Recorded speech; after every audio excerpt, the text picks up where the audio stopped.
இங்க ஒரு சின்ன பையன் புதுசா வந்திருக்க வீட்டுல கோலி குண்டு விளையாண்டுட்டு இருக்கான். அப்ப அந்த குண்டு ஒரு பக்கமா உருண்டு வரத பார்த்து இவனோட அப்பா பயந்து போயிடுறாரு. சோ புதுசா வாங்கின வீடு நேரா இல்லாம சாஞ்சிருக்கோன்னு ஒரு டவுட் வருது. அதை செக் பண்றதுக்காக மறுபடியும் அந்த குண்டை கீழே வச்சு பாக்குறாரு. ஆனா இந்த டைம் அது எங்கேயும் போகாம அதே இடத்துல நிக்குது. இப்ப இவர் செய்யறத பார்த்து இவரோட வைஃப் தேவையில்லாம யோசிக்க வேண்டாம்னு சத்தம் போடுறாங்க.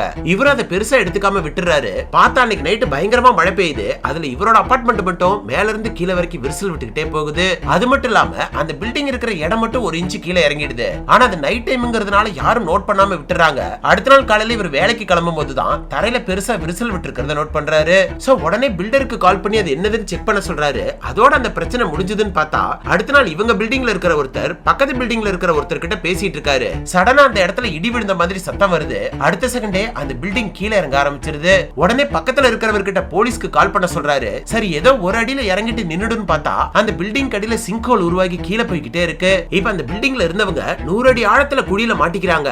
இதுக்கப்புறம் என்ன நடந்ததுன்னு தெரிஞ்சுக்கணும்னா இந்த இடத்துல லிங்க் இருக்கு, பிடிச்சிருந்தா செக் பண்ணி பாருங்க.